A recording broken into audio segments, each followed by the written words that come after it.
Hey everybody, in this video we'll get a close look at the all-new full carbon G2 gravel frame set from the Chinese direct-to-consumer brand Winspace. Now this isn't going to be a fancy dream build video, and I can't yet share my ride experiences because it's not built yet, but there's still a lot to unpack with the features and the philosophy behind this frame, so I hope you'll stick around as we get up close and personal with this very unique and very versatile frame set. So if you've been keeping up with the trends in the all-road bike space, you'll likely have noticed that even within the gravel subdivision of bikes, there's been some clear-cut specializing going on, with different frame designs emphasizing different aspects of off-road adventuring. Now, broadly speaking, it seems like on one end of the spectrum, you have the party-pace adventure seekers who prioritize things like clearance for wide tires and mounts and eyelets for racks, fenders, and bags, while a performance-minded gravel racer, on the other hand, might prioritize things like a lightweight design and modern accommodations like slick internal cable routing and a race-winning all-road geometry. But based on what I've seen on the market,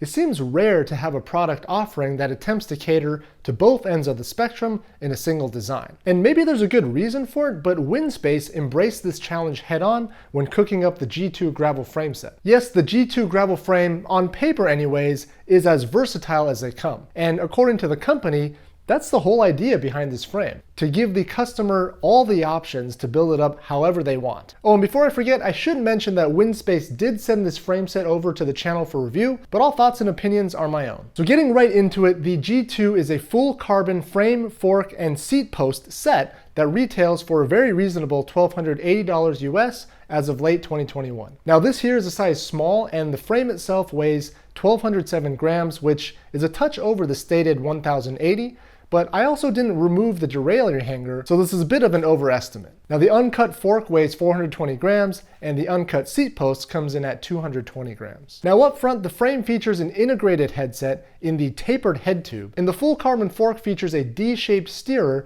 to allow for fully internal cable routing up the steer and through the stem if you wish. Or you can also go partially internally routed via the routing hole on the top of the fork leg, or you can just go externally routed for simplicity. Now the fork also includes an integrated crown race, so setting up the headset is about as simple as it can get. Now specifically what this means is that you won't need a crown race setter or a remover to get the headset set up. Now it also includes 3 multi-purpose mounts per leg, as well as a drilled fork crown for fenders, rim brakes, or even a dynamo light. Now moving back a bit from the head tube, the front triangle is designed to be as large as possible to accommodate bags and bottles, and the number of mounting holes is just bananas. You get 3 on the top tube, 3 more mounts on the seat tube, and friggin' 6 on the down tube. Remember, the theme here is options. Oddly, however, there are no mounts on the underside of the down tube, just an access door so you can get to the internal shift cables. Now the bottom bracket is BSA threaded for creak-free simplicity, very nice for us home mechanics, and there's a braze-on style front derailleur mount,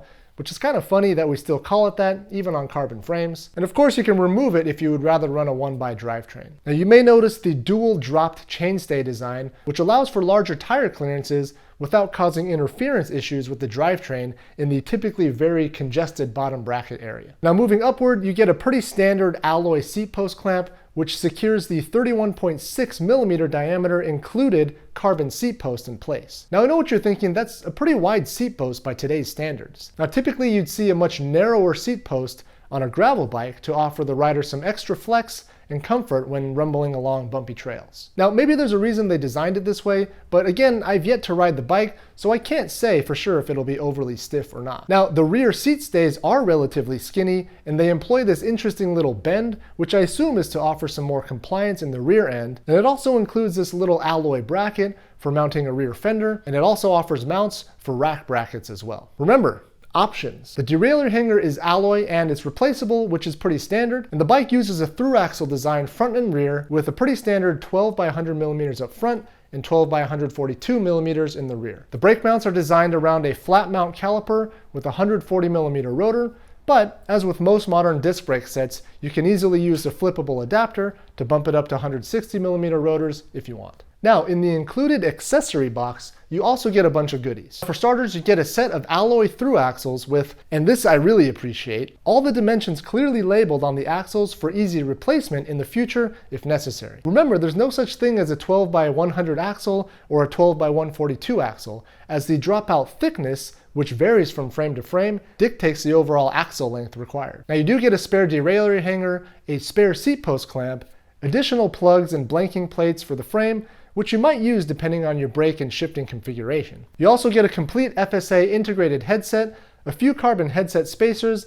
and a fancy compression plug to accommodate the D-shaped shaft profile for the fully internally routed cable option. So that's pretty much it for the features of the frame and everything included in the box. Now, like I said, between the massive tire clearance, the virtually unlimited rack, fender, bag, and bottle mounting options, the various cable routing options, and the simple threaded bottom bracket, this is truly a frame set for the home mechanic who likes to be able to build up their bike in any way they can imagine. Now, I once heard this from a wise man.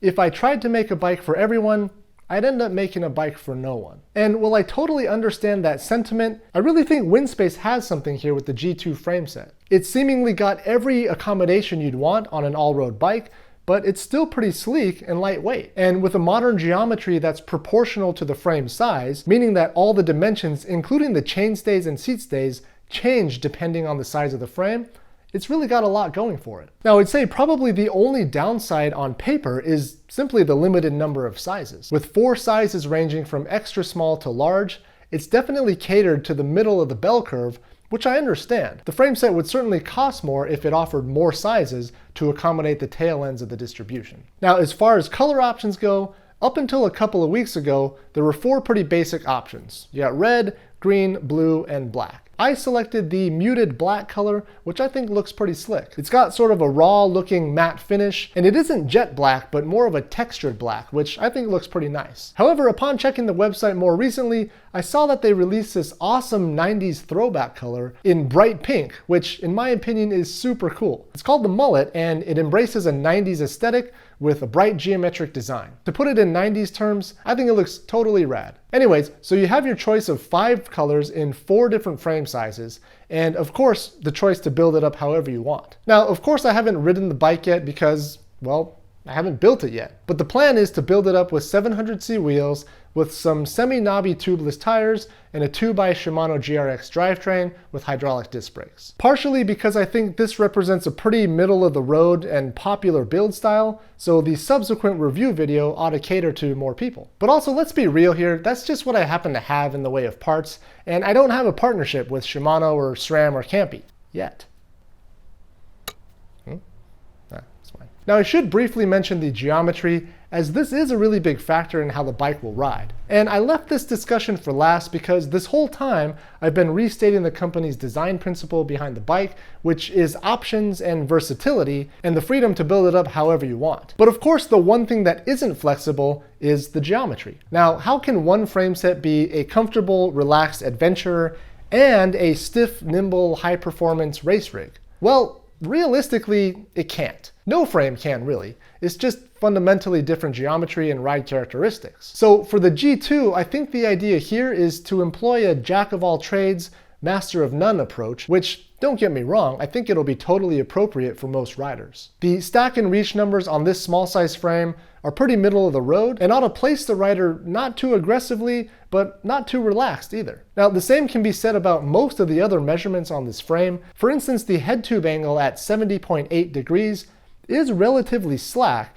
which should offer lots of downhill stability, but it's also not so slack that it'll handle sluggishly. Now, with a trail figure of 68, it's definitely splitting the difference between both ends of the spectrum. Now, the chainstay length on the size small frame is 420 millimeters, which is pretty short, which should help create a nimble bike, but presumably not so tucked as to cause instability while riding. So basically, in order to try and accommodate most cyclists across the board, it seems like the G2 plays it pretty safe and goes middle of the road when it comes to geometry. Which, in all honesty, is probably just fine for most riders who don't have a specific personal preference at either extreme. Well, aside from actually building and riding the thing, I think that's about all the information that I can offer at this point. Again, the G2 Gravel offering from Winspace promises to be a versatile, Swiss Army knife of an all-road bike, and personally, I can't wait to get this thing built up and get riding. Now, if you enjoyed the video, consider letting me know by hitting the thumbs up button down below. I will be putting together a build series in my typical how-to format, as well as putting together a review video once I get some miles on the bike. So I hope you'll check those out if you're interested. Thanks again for watching, and thanks for subscribing to the channel if you haven't already, and I'll see you next time.